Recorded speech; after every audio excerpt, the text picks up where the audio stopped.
Ha, Allah bərəkət versin qaqa. Allah köməyin olsun. Sağ ol qardaş. Dediyin gəldim çəkməyə. Allah sana sağ olasın. Allah köməyin olsun. Neçə qoyundur bu? Dəsən balalı, içində balalı çoxdur. Var hə, bir 80 tan var qardaş.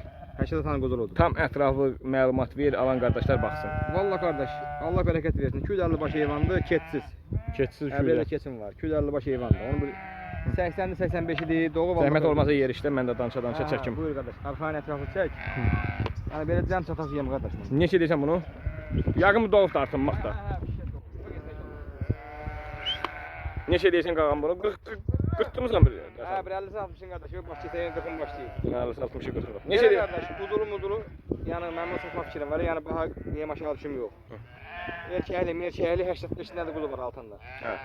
400-dən verərəm qardaş beləcə. Malallar da bir yerdə. Malallı, boğazlı bir 70-80 dənəsi də yetirmişdi qardaş. Gəbəri.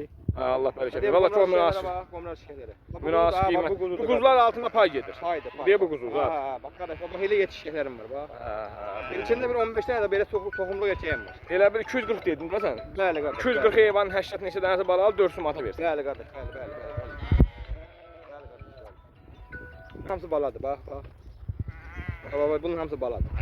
Yəni altına 80 240 qoyunun 80 deyirsən 85-i balalıdır. 240 qoyunun qardaş 85 ətən quzu var altında. 85-ə kimi də quzu var. Quzunda saya gəlmirsən, payda quzu. Yüzdəki mi də belə yelmiş şeyim var. Başa Yüzdəki düşdüm, baba belə.